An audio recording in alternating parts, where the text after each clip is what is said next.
welcome to a review here on the Blue Abroad YouTube channel as Carlton get their first win of the 2025 AFL season. It was 17 goals 19, 121 to 6 goals 14, 50. We beat up on the West Coast Eagles, an expected result, sort of, one that is not too exciting in the grand scheme of things, and there's been a bit of conversation around like, what does it mean? It doesn't mean much. It's just a win that needed to happen. And it's always a tricky game because it was a very similar situation in round one. It was just the game you play against. At that point, it was Richmond, and you just have to win. And no matter how many points you win by, it was like one of those lose-lose situations. You win by too much, oh, it's only that team. You lose, it's doomsday, which we've already seen. So nonetheless, it was a much-needed win because 0-4 in a hole, playing some poor footy on the execution front. I mean, the skills have been poor all season. And so going into the game, there was just always this feeling of anything can happen. And that, I believe, round one has scarred everyone that I speak to, even myself, because you just never know. You give any team an opportunity to beat you, particularly these developing sides, they'll take it. So, look, the hallmarks of what we saw in this game today were very similar to what we've seen in the first month. Some really slick passages of play mixed in with poor execution. The final score in the end reads 17-19, 121. So this is a Carlton team who's come into the game low on confidence and low on form, nowhere near their best. It did make me think, wow, imagine this Carlton team was at its best and at its most confident, what 36 scoring shots can turn into. But we saw pretty early in this game the intent to move the ball by foot. The intensity of the game was pretty solid for the first part of it. They were playing in pretty extreme heat, they were calling it on the broadcast. So naturally the intensity wasn't going to be able to stay there for the entirety of the four quarters, and it didn't. But we did see a lot of good play. I thought Mitch McGovern, who was one player who really needed to find some form, found some form. I thought his kicking early in the game was excellent. And what we kept seeing was great passages of play, and then we'd get to the final kick or the final handball or the shot on goal, and it would just come unstuck. And it's so frustrating, and it must be so frustrating if you're the coach. Like if you're Michael Voss today, you're watching that. At the end of the day, the coach is responsible for putting together a game plan which is going to give the team as many scoring opportunities as possible. And I thought we did that. You know, you've got 36 scoring shots. And so I can't imagine what it's like when you put together a game plan, you see the ball movement, you see 9 different goal kickers, you see the lowering of the eyes, the inside 50 count, the efficiency, and then you just see some of these skill errors. Like, I don't know what that would be like, but I know what it's like as a fan, because I'm wanting to believe in something, and I'm believing in some of this ball movement. And to be fair, it's been there in patches against everyone we've played this year, particularly the good sides. But it just hasn't been there for long enough. But I thought in this game it was there for long enough. I touched on McGovern, and I think that was an important part going into this game for me. The Blues are in a hole. They found themselves 0-4 in a hole, and I don't think any one win is going to fix the hole. So for me, it was about accepting, okay, we suck at the moment, and basically this game was the opportunity to find something to take one step forward to finding a win, momentum, confidence, a smile, some joy. And I think all of those things were found. Love what I saw from the debutant, Matt Carroll.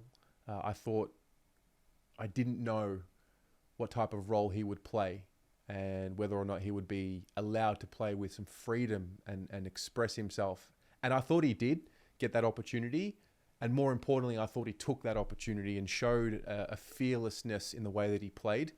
I think he tired by the second half a little bit, ran out of some legs, but you can see what they see. They've spoken about him quite a bit. There was quite some talk in the preseason around they really like what he has to offer, and I can see why.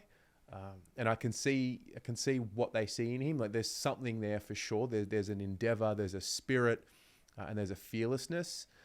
Some of the kicks that he was taking, the way he was executing his skills was at a high level, and happy for him. It was great to see Harry Mackay back. So unfortunate that he was concussed. I mean, what do you make of, what can you do? What can you do in that situation? The journey for Harry to get back to playing with his teammates was one that we were all ready to celebrate, ready to get behind him. He had a shot on goal early in the piece, which nearly went through, which was just perfect. It would have been the perfect start. I think the fact that he won the contest was the perfect start. But unfortunately, he, collision with Tom Gross, young fella, head clash, and he's concussed, and we won't see Harry for the next game. And so, whatever.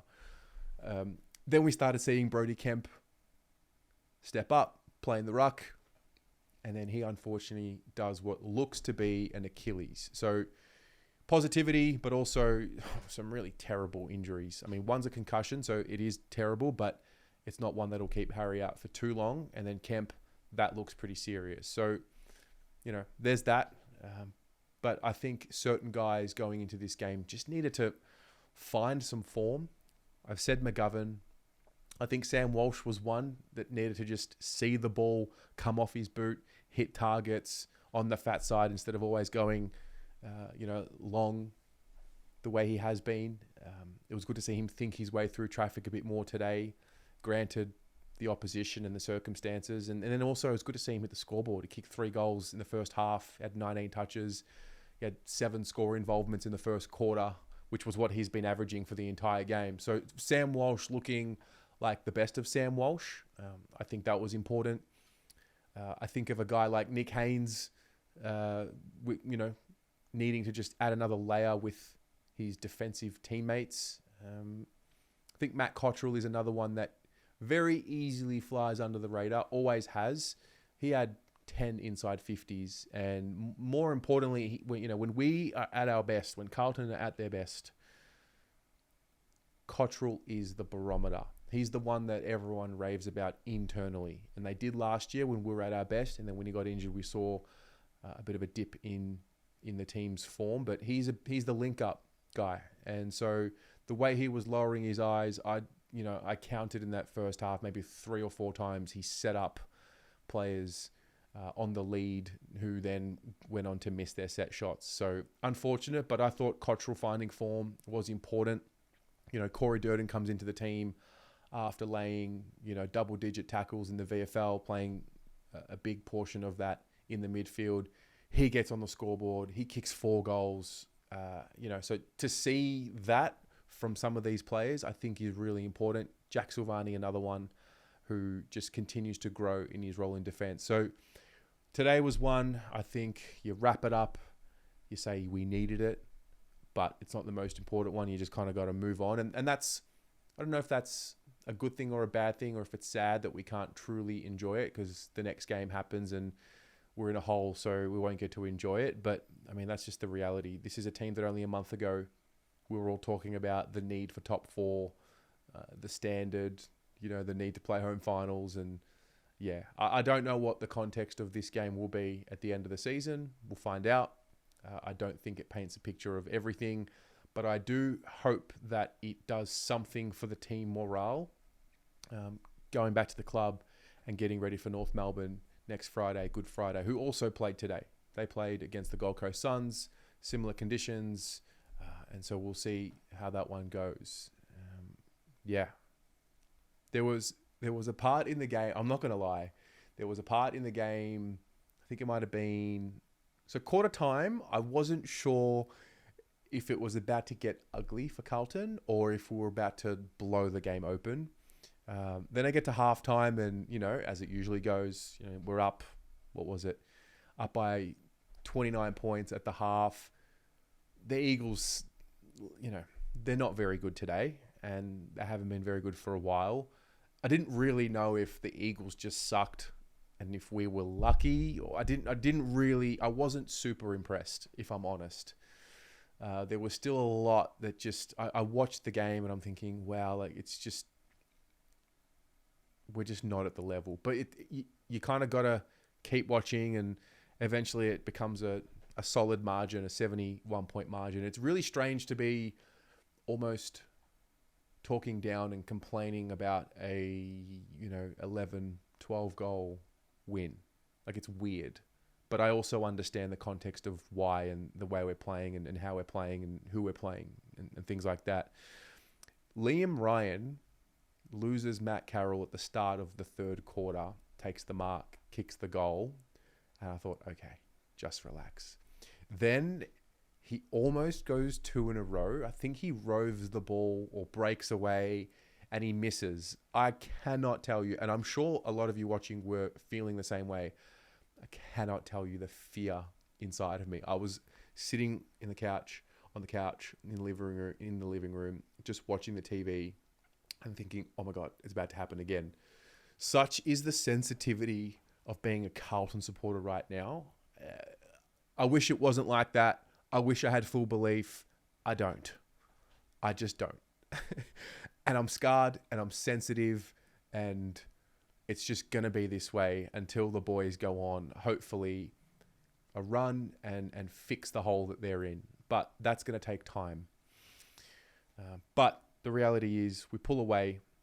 Pleasing to see 9 different goal kickers, to be honest. Pleasing to see not a huge reliance on Charlie Curnow to kick the goals and still be able to score 120 plus points, generate scoring opportunities. I actually found Charlie's game today to be one more of a leader, more of one where he got people around him in better opportunities. And, that's a combination of Charlie's game. That's a combination of, the way the game was coached as well. So I think it's really important to keep a level head. It was a solid win with some solid individual performances and some solid ball movement, with also some really poor execution and some poor skills. And, you've got to be careful, because when you execute like that against poor sides, you get punished. But the reality is we won by 71 points today. So that's that. Away we go. Get to North Melbourne, Good Friday, focus on one at a time. And I think that is how it has to be. The whole, I accept it. And now it's just got to be about one step at a time. But it has to be a win next week as well. Like, has to be a win next week. And then all of a sudden you might start seeing some belief collectively come from the wider fan base. So that's that. Pleased. I think the most pleasing part, it's less about the win, and I'm just more relieved that it wasn't a loss. Because I think a loss just would have been so bad for everyone involved. Another layer of negativity and sadness and anger and frustration. And I just didn't want to deal with that today. Like, I want to have joy watching the footy. And I understand that's not going to happen every week. And I understand you can't win every game. But I just dreaded the thought of having to do fan cams after another loss, especially a loss against a team who is in the phase of their development that the Eagles are. No disrespect, but yeah. Anyway, what did you make of round 5, gather round? How do you, where does this win sit in your mind, and how do you absorb it? Understanding that it's just one win, understanding the context of the opposition, understanding that it doesn't fix the problems that are clearly still there. So how do you navigate through all of that? Chat to you in the comments and go from there. Go Blues.